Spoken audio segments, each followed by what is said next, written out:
नमस्कार, capital TV देख रहे हैं आप। मैं हूं आपके साथ पूजा। कैपिटल टीवी ब्रेकिंग में बड़ी खबर अफगानिस्तान वर्सेस तालिबान से जुड़ी हुई आपको बता रहे हैं।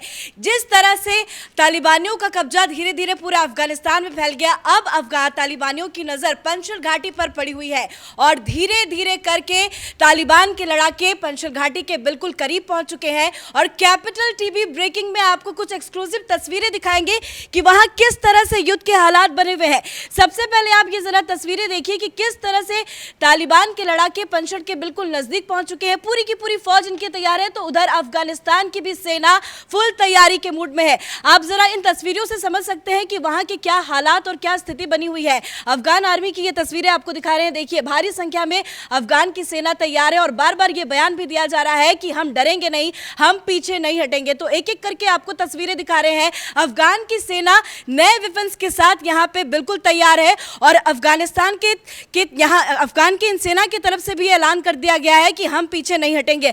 हालांकि तालिबानियों ने धमकी देके ये कहा कि 4 घंटे का वक्त है, आप पीछे हट जाइए, हार मान लीजिए, लेकिन ये कह दिया गया अफगान की तरफ से कि हम पीछे नहीं हटेंगे। किस तरह की स्थिति बनी हुई है, क्या युद्ध के हालात है, ज्यादा जानकारी के साथ कैपिटल टीवी के editor in chief doctor Manish ji हमारे साथ मौजूद है। सर, अभी प्रेजेंट सिचुएशन की बात करें, एक तरफ तालिबान के लड़ाके और दूसरी तरफ अफगान की सेना, किस तरह की स्थिति, किस तरह की तस्वीर है? ये जो रेजिस्टेंस फोर्स जो वहाँ पे क्रिएट हुआ है वो नदर्न अलायंस कहलाता है।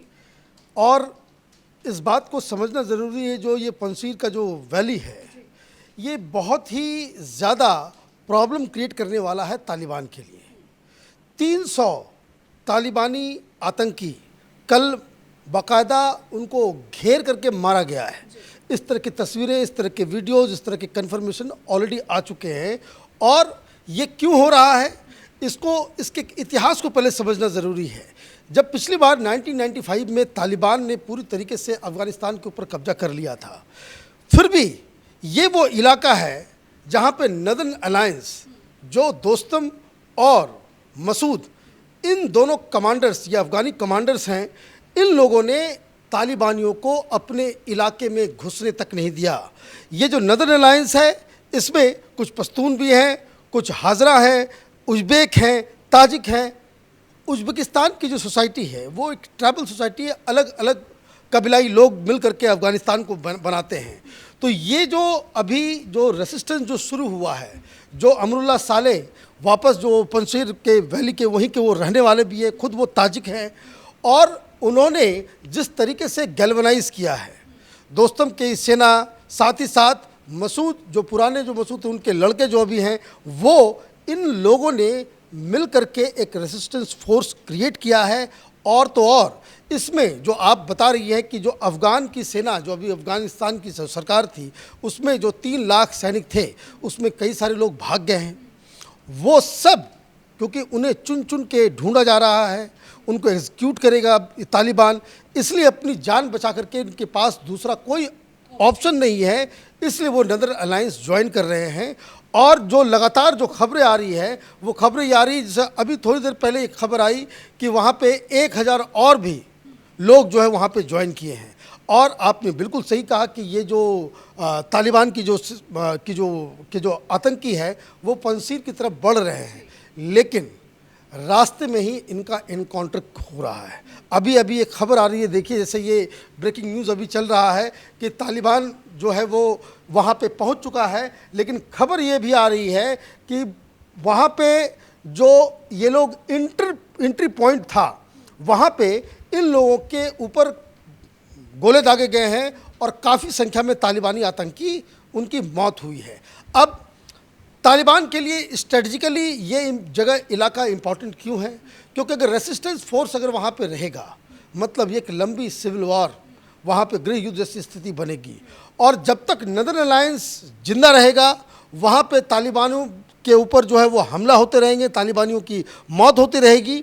तब तक अफ़गानिस्तान के दूसरे शहरों में जो लोकल यूथ है, जो लोकल जो रेसिस्टेंस, जो लोग झंडे लेकर के जो सड़कों पे निकल रहे हैं, जो महिलाएं निकल रही हैं, उनको भी वो बल मिलता रहेगा। तो ये तालिबान की तरफ से लगातार इस बात की कोशिश की जा रही है कि किसी तरीके से इस नदर्न अलायंस, ये जो साले साहब और दोस्तम और मसूद साहब की जो एक फोर्स जो इन्होंने तैयार की है उसके साथ कॉम्प्रोमाइज़ किया जाए।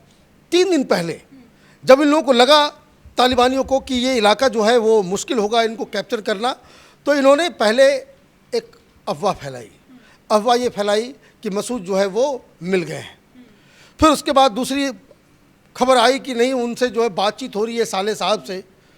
अब इस तरह की खबरें कन्फ्यूजन क्रिएट करने के लिए थी।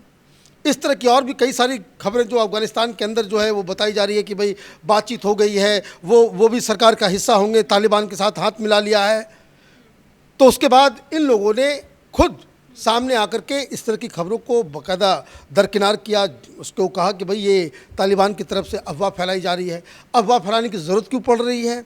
अफवाह फैलाने की ज़रूरत इसलिए पड़ रही है तालिबानियों को कि तालिबानियों को ये अच्छी तरह से मालूम है कि ये जो पंजशीर का जो वैली है, जहाँ पे नदर्न अलायंस का बोलबाला है, ये तो रशिया के समय भी वो कोई उसमें कोई नहीं हो सका था। तालिबान जब पीक पे थे 1995 में, फिर भी तालिबानियों को डर लगता था उस इलाके में जाने के लिए। अभी भी इन्होंने सारा कुछ कैप्चर कर लिया है, लेकिन ये जो 5-6 डिस्ट्रिक्ट्स हैं वहाँ पे तालिबान जो है वो नहीं कर पाए हैं। अब इनको बाकी पूरे मुल्क के ऊपर राज्य करना है, अपने आप को लेजिटिमेट पावर साबित करना है, और जो भी रेसिस्टेंस अफ़गानिस्तान के अंदर हो रहा है उसको दबाने के लिए उनके लिए ये बहुत ही ज़रूरी है कि नदर्न अलायंस का वो खात्मा करें, जो इस वक्त बड़ा मुश्किल नज़र आ रहा है। तो अब आज की खबर आपने जैसा बताया कि तालिबान की तरफ से धमकी दी गई है। 3 दिन पहले भी धमकी दी गई थी कि भाई आप हथियार डाल दो, आप हमारे साथ। अब ये कह रहे हैं कि ये फाइनल धमकी है। अब ये फाइनल धमकी वो देते रहेंगे, उसमें कोई बड़ी बात नहीं है। लेकिन हकीकत यही है कि उस इलाके में जाकर के नदर्न अलायंस के जो रेसिस्टेंस फोर्स है उससे लड़ना तालिबानियों की बस की बात नहीं है। अनटिल अनलेस इनको पाकिस्तान से, चीन से बहुत ज़्यादा मदद, एयर सपोर्ट जब तक नहीं मिलता है, तब तक उस पंजशीर के इलाके को ये लोग तो कैप्चर नहीं कर पाएंगे, क्योंकि लगातार इनकी संख्या जो है वो बढ़ती चली जा रही है। लगातार लोग जुड़ते चले जा रहे हैं। जो लोग, जैसे देखिए हो क्या रहा है, काबुल हो या मज़ार शरीफ हो, चाहे वो कंधार हो, हर जगह जिन जिन लोगों ने पिछली सरकार में कोई रोल अदा किया, चाहे वो नौकरी कर रहे थे या बैंक में काम कर रहे थे या सेना में थे या पुलिस में थे, इन लोगों की लिस्ट वो बाकायदा तालिबानियों के हाथ लग गई है। ये अमेरिका की बेवकूफ़ी की वजह से वो सारा उनका जैसे हमारा आधार कार्ड वो डाटा पूरा है, तो वो सारा डाटा तालिबानियों के पास है। वो घर घर जा कर के वो लोगों की तलाशी ले रहे हैं। अब उनको मालूम है कि घर घर तलाशी होगी, वो पकड़े जाएंगे तो आदर तो उनको जेल में डाल दिया जाएगा, और मोस्ट प्रोबेबली जो चांसेस यही है कि उनको बाकायदा एग्जीक्यूट कर दिया जाएगा, ये दहशत फैलाने के लिए कि देखो तुम तालिबान के साथ नहीं थे, तुमने तालिबान के साथ पंगा लिया, ये उसका हश्र जो है तुमको भुगतना पड़ेगा। अब ऐसे लोग जो पिछली सरकार में साथ में थे, उनके पास कोई दूसरा ऑप्शन नहीं है, और वो सीधे सीधे जाकर के वो बाकायदा नदर्न अलायंस में वो जाकर के शामिल हो जा रहे हैं। साले साहब की आज तस्वीर आई है। जी बिल्कुल, अपने दर्शकों को वो तस्वीर जरा दिखाना चाहूंगी। सर आपको रोकती हूँ थोड़ी देर के लिए। जरा ये तस्वीरें देखिए कि साले साहब किस तरह से रिलैक्स फील कर रहे हैं, और बार बार ये भी कहा जा रहा है कि हम डरेंगे नहीं, और किस तरह से वॉलीबॉल खेल रहे हैं वो भी आपको तस्वीरें दिखा रहे। सर ऐसी तस्वीरें आ रही है कि अफगान की जितनी भी सेना है पंचकुल घाटी पे, वहाँ पे जो भी मौजूद है वो फुल कॉन्फिडेंट है और नए अपडेटेड वेपन्स के साथ तैयार है, और ये दावा किया जा रहा है कि हम यहाँ पे घुसने नहीं देंगे। पर ये जो बार बार धमकी दी जा रही है, उस धमकी से क्या अफगान की सेना अब डरेगी? देखिए, ये इनके लिए डू एंड डाई का सिचुएशन है। ये साफ साफ कह रहे हैं कि भाई हमें सब बर्दाश्त नहीं है, और साले साहब फिर भी अभी भी ये कह रहे हैं कि भाई हम हंगामा नहीं चाहते। हम अफ़गानिस्तान के अंदर में एक डेमोक्रेटिक सेटअप, जहाँ सबके अधिकार, महिलाओं के अधिकार, बच्चों के अधिकार, माइनॉरिटीज़ के अधिकार, वो वहाँ पे कायम हो, जो दोहा में बातचीत में तालिबान ने एग्री किया था पाकिस्तान अमेरिका के सामने। लेकिन अब अचानक से उनको पावर आ गया है, तो जिस तरह से कार्रवाई हो रही है ग्राउंड में, लगातार लोगों की हत्या की जा रही है, बाकायदा स्कूल को बंद कर दिया गया है, और दूसरी दिक्कत ये हो रही है कि ये जो नदर्न अलायंस है, इन्हें डरने की इसलिए भी ज़रूरत नहीं है क्योंकि इतने दिन हो गए, सरकार बनी नहीं।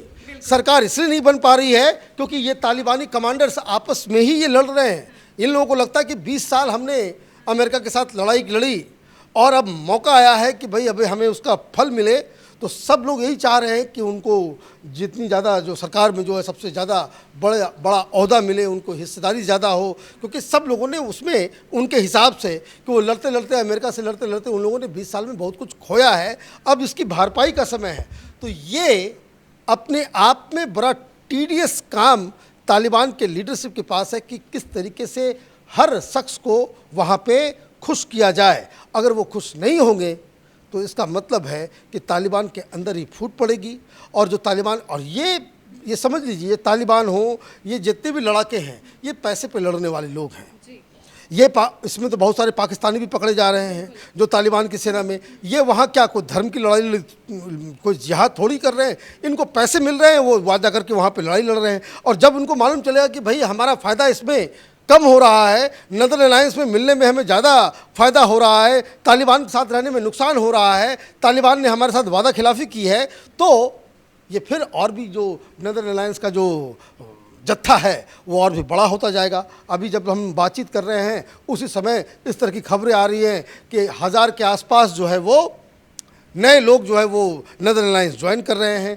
300 लोगों की अचानक से कैजुअल्टी हुई है। वो 300 कैजुअल्टी वो पंसीर के इलाके में घुस रहे हैं। वो टेरेन ऐसा है कि आप ज़मीन पे से गुजरेंगे, वैली से गुजरेंगे, और पत्थर के ऊपर, जो पहाड़ियों के ऊपर जो है वो नदर अलायंस की सेना जो है वो बैठी हुई है। तो इनको तो चुन चुन के जो वो मारा जाएगा। ये कपीसा से एक खबर आ रही है कि वहाँ पे लोग तैयार हो गए हैं, भाई तालिबान से लड़ना है।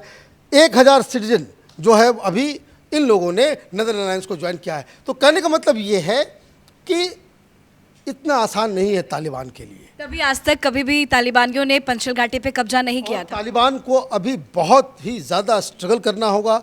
एक तो उनको अपने इंटरनल रिफ्ट को मैनेज करना है, इंटरनेशनल प्रेशर को बाकायदा उसको झेलना है, और तीसरा जो सबसे ज़्यादा खतरनाक उनके लिए हो रहा है कि नदर अलायंस की जो सेना जिस तरह से तालिबान की तबाही मचा रही है उसको भी निपटना इनके लिए बहुत ज़रूरी हो जाएगा। अदरवाइज़ तालिबान के लिए बड़ा मुश्किल समय आगे आने वाला। बिना पंचल घाटी में कब्जा किए हुए वो सरकार भी नहीं बना पाएंगे। वो देखिए पंसीर, वो ये दरअसल ये इलाका नदर्न अफ़गानिस्तान की तरफ है। पिछली बार भी इन्होंने सरकार बनाई थी लेकिन वो इलाका इनके पास नहीं था।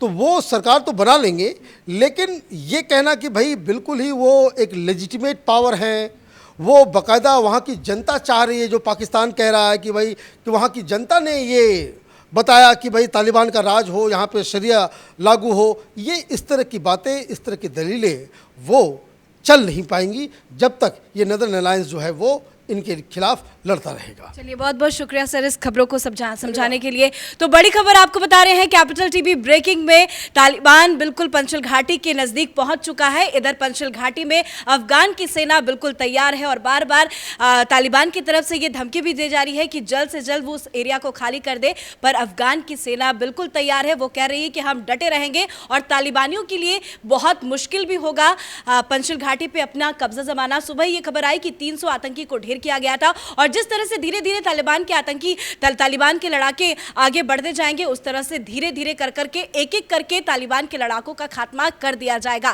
कैपिटल टीवी ब्रेकिंग में फिलहाल इतना ही। कैमरा पर्सन अशोक के साथ मैं पूजा, कैपिटल टीवी।